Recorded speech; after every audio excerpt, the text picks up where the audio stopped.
Hello friends, എൻ്റെ ചാനലിലേക്ക് എല്ലാവർക്കും സ്വാഗതം. ഇന്ന് ഞാൻ ഇവിടെ ഉണ്ടാക്കാൻ പോകുന്നത് ഇഡ്ഡലി കൊണ്ടുള്ള ഒരു ഐറ്റമാണ്. നമുക്കിപ്പോൾ വീട്ടിൽ ഇഡ്ഡലിയൊക്കെ ബാക്കി വന്നാൽ അതിപ്പോൾ എന്ത് ചെയ്യണം, കളയണോ, അതിനെ കഴിക്കണോ എന്നാൽ അതിനെ നമുക്കൊന്ന് വെറൈറ്റി ആയി ചിന്തിച്ചാലോ. നമുക്ക് ഇഡ്ലി കുറുക്കുറെ ഉണ്ടാക്കി നോക്കാം. അതെങ്ങനെയാണ് ഉണ്ടാക്കുന്നത് നോക്കാം. ഞാനിപ്പോൾ ഇവിടെ എടുത്തിരിക്കുന്നത് ഒരു 5 ഇഡ്ഡലിയാണ്. ഈ ഇഡ്ഡലിയെ നമുക്കൊന്ന് കട്ട് ചെയ്ത് കൊടുക്കാം.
നമുക്ക് ഇതുപോലെ ഇഡ്ഡലിയെ കട്ട് ചെയ്തെടുക്കാം. ഇനി നമുക്ക് ഇതിനെ ഒന്ന് ഫ്രൈ ചെയ്തെടുക്കണം. അതിനു മുന്നേ ഇതിൻ്റെ മസാല കുറച്ച് തയ്യാറാക്കാനുണ്ട്. അതെന്താ ചെയ്യേണ്ടതെന്ന് നോക്കാം. മസാലയ്ക്ക് ആവശ്യമായ സാധനങ്ങളാണ് വറ്റൽമുളക്, അല്പം ജീരകം, കുറച്ച് കുരുമുളക് പൊടി, ഒരു പച്ചമുളക് ഞാൻ എടുത്തിരിക്കുന്നത്, കുറച്ച് കറിവേപ്പില, വെളുത്തുള്ളി. എരിവിനനുസരിച്ച് നിങ്ങൾക്ക് പച്ചമുളകും വറ്റൽമുളകും കൂട്ടിയെടുക്കാം. ഞാനിപ്പോൾ ഓരോന്ന് വെച്ചിട്ടേ എടുക്കുന്നുള്ളൂ. ഇനി ഒരു മിക്സിയുടെ ജാറെടുത്ത് അതിലേക്ക് ഈ സാധനങ്ങളൊക്കെ ഇട്ട് കൊടുക്കാം.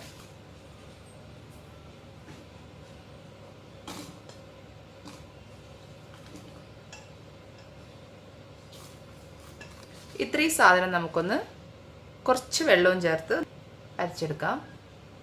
ഇനി നമ്മുടെ ഇഡ്ഡലിയെ നമുക്കൊന്ന് ഫ്രൈ ചെയ്തെടുക്കാം. അതിനിവിടെ എണ്ണ ഞാൻ വെച്ചിട്ടുണ്ട്.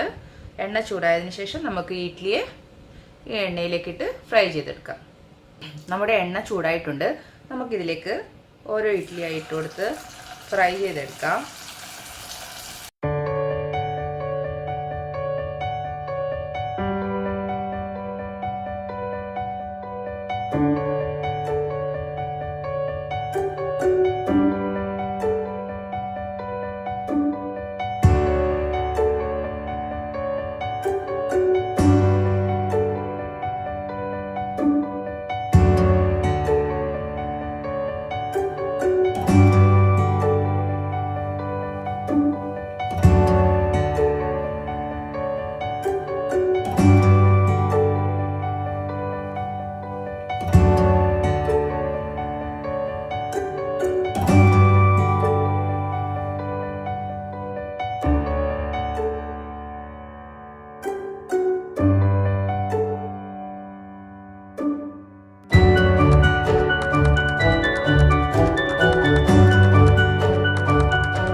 ഗോൾഡൻ ബ്രൗൺ നിറമാകുമ്പോൾ നമുക്കിതിനെ എണ്ണയിൽ നിന്ന് മാറ്റാം.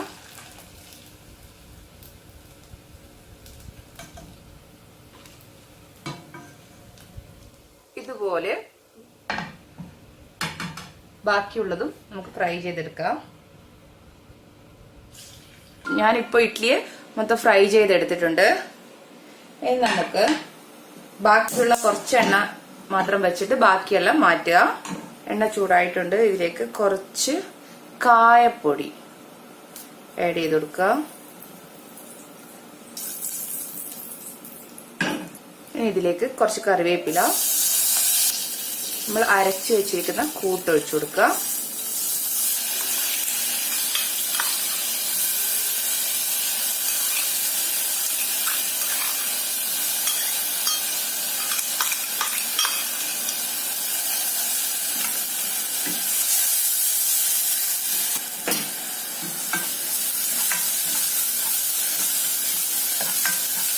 ഇനി ഇതിലേക്ക് നമ്മുടെ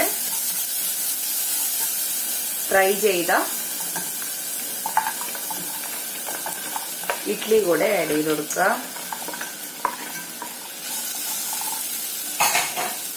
നല്ലവണ്ണം മിക്സ് ചെയ്ത് കൊടുക്കുക.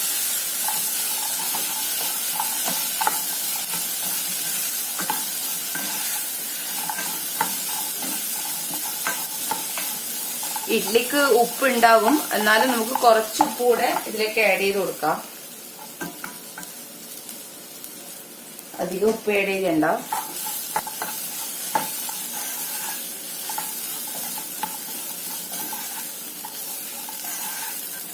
നമ്മുടെ ഇഡ്ലി കുർക്കുറെ റെഡി ആയിട്ടുണ്ട്. നമുക്കിത് സെർവിംഗ് പ്ലേറ്റിലേക്ക് മാറ്റാം.